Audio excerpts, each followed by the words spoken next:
Bismillahirrahmanirrahim. Alhamdulillahirabbil alamin. Wassalatu wassalamu ala nabiyyina Muhammad wa ala alihi wa ashabihi wa man tabi'ahum bi ihsanin ila yaumiddin.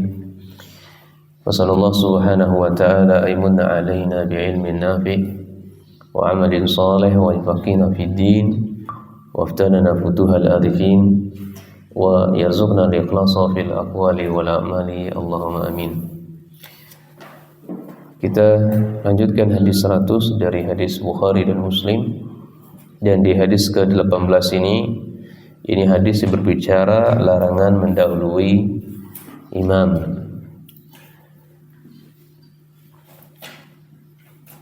An Abi Hurairah radhiyallahu taala an, hadisnya dikeluarkan oleh Imam Bukhari dan Imam Muslim. Alladhi yarfa'u ra'sahu qabla al-imam ay yuhawwil Allahu ra'sahu ra'sal himar. Nabi sallallahu alaihi wasallam ini mengatakan ama. Ama ini pertanyaan tapi bentuknya mengingkari. Pertanyaan tapi bentuknya mengingkari. Bukan berarti Nabi enggak ngerti. Tujuannya apa yang ditanyakan oleh Nabi SAW itu mestinya tidak dilakukan oleh seorang muslim.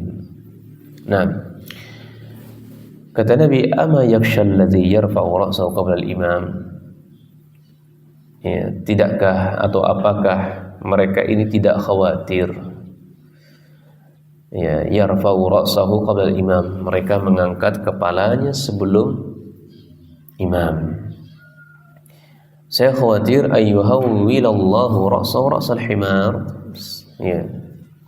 Allah Subhanahu wa taala akan merubah kepalanya dengan kepala himar. Ya. Dalil pendukung yang lainnya dari hadis ini, innama ju'ilal imam yu'tamma bih fala takhtalifu alaih. Imam itu dijadikan untuk diikuti. Ya. Apakah mutlak atau muqayyad? Yang boleh, dan imam itu diikuti. Jadi imam itu kita jadikan untuk diikuti. Apakah mutlak atau muqayyad? Nah, mutlak. Abu Asraf, mutlak atau muqayyad? Muqayyad itu maksudnya dilihat kondisi-kondisinya. Mutlak itu harus begitu. Mutlak atau muqayyad? Innamal mutlak. Nah,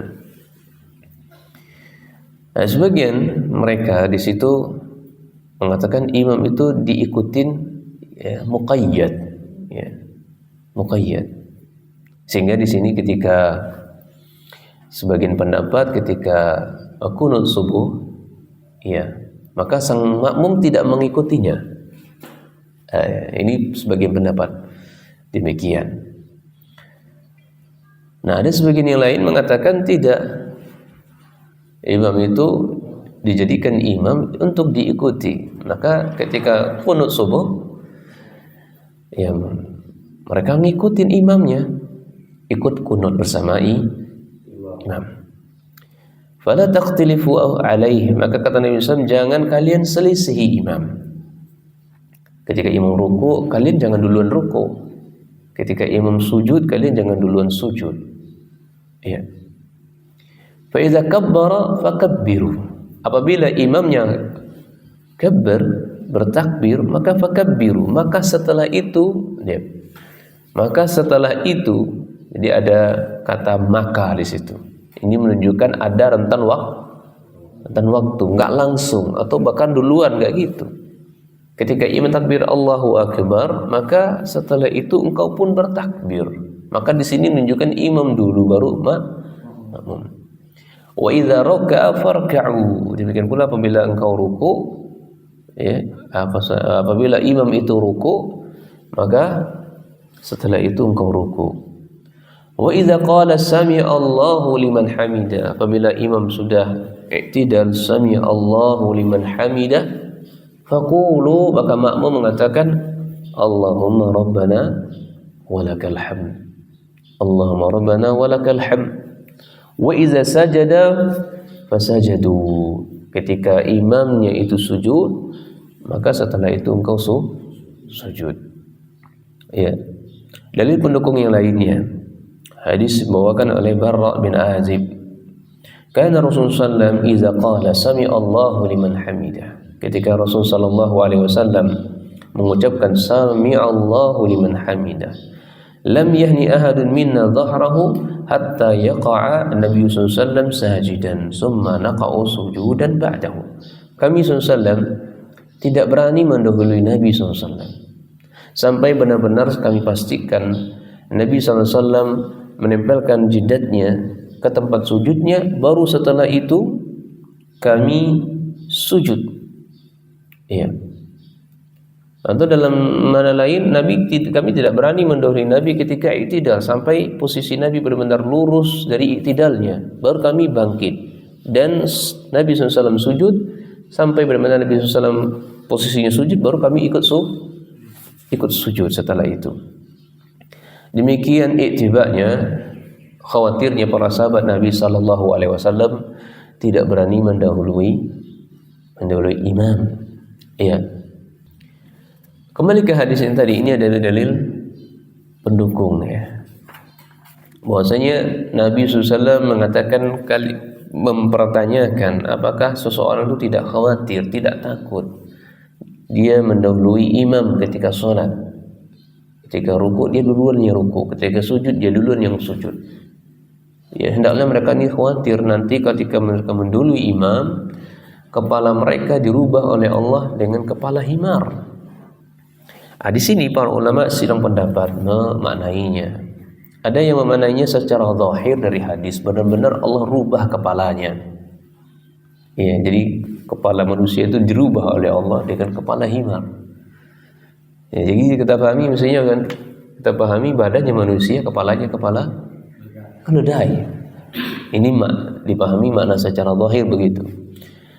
Ya, ulama lain ya memaknainya secara maknawi. Iya. Dia dirubah oleh Allah, sifatnya seperti sifat keledai. Apa sifat keledai? Dungu. Sifat keledai itu dungu, kebodohan, jahil. Maka orang-orang yang mendahului imam, ya, ini adalah orang-orang bodoh, sebuah kebodohan. Timbul pertanyaan, bagaimana orang yang mendahului imam ini ketika sholatnya, apakah sholatnya sah atau tidak? Ya, orang yang mendahului imam, dia jawabannya adalah orang yang mendahului imam dia berdosa dan tetap sholatnya sah. Nah, kita baca makna secara global dari hadis ini. Qala Al-Baji, Imam Al-Baji rahimahullah menjelaskan hadis ini, al-wa'idu liman rafa'a ra'sahu wa khafdahu fi sholati qabla imamih. Jadi hadis ini adalah ancaman dari Allah Subhanahu wa taala kepada orang yang mendahului imam atau memotong solatnya imam. Sebelum imam ruku, dia udah ruku duluan. Imam belum sujud, dia sudah sujud duluan. Iya. Dan hadis ini menggambarkan juga ikhbarun anhu an zalika min fi'li syaitan. Jadi orang yang mendahului imam itu perbuatan syaitan. Ya, mendahului imam itu perbuatan syaitan. Dari sisi apa menyerupai perbuatan syaitan? Dari sisi inqiyadahu wa ta'atahu iyahu fil mubadarah bil khabdi wa raf'il qabla imami. Inqiyadun liman kanat nasiyatuhu biyadihi wa syaitan. Ini dari sisi ketunduan dan kepatuhan, ketaatan dia kepada syaitan. Karena syaitan itu terburu-buru, suka melampaui, mendahului imam. Iya. Sehingga ubun-ubunnya itu digenggam oleh syaitan, dikendalikan oleh syaitan. tindak tanduk perbuatannya dikendalikan oleh syaitan. Jadi mafhumnya ikhwan, orang yang tergesa-gesa, orang yang terburu-buru, ya, terburu-buru itu adalah sifatnya syaitan. Iya. Waqala Imam Nawawi fi Syarh Muslim, Imam An-Nawawi dalam kitab Syarh Muslim di hadzal hadis, di dalam hadis ini, hadza kulluhu bayanun li ghaladhi tahrimi dzalik. Nawawi mengatakan atau membawakan hadis ini dalam kitab Syarh Muslim atau menjelaskan hadis ini dalam kitab Syarh Muslim. Ini penjelasan haramnya sangat kuat. Ya, mendahului imam dalam salat itu keharaman yang sangat kuat. Ya, keharaman yang sangat keras.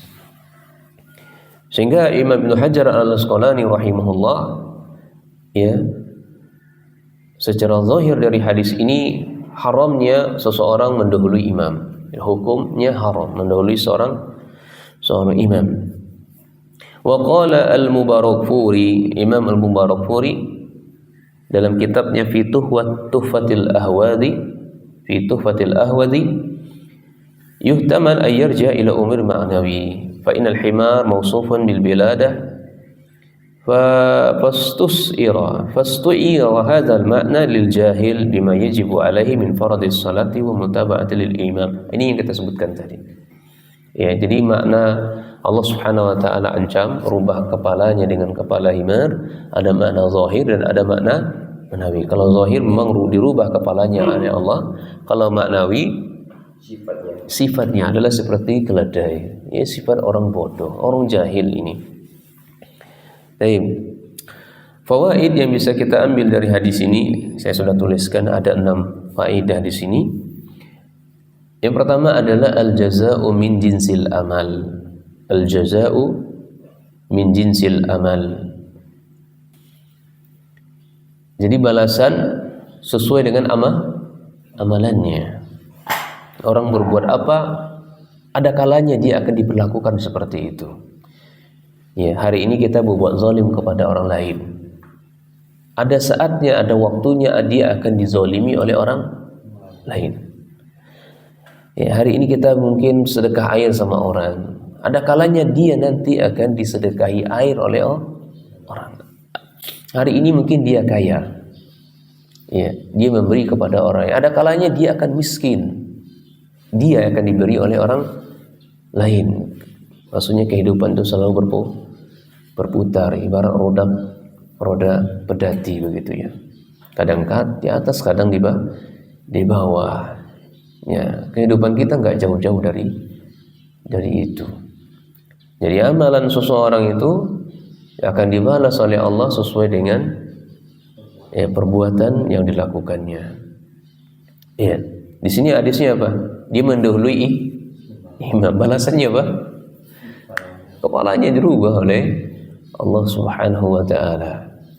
Nah, kemudian yang kedua, orang yang mendahului imam ini terancam dengan dirubah kepalanya menjadi rupa himar.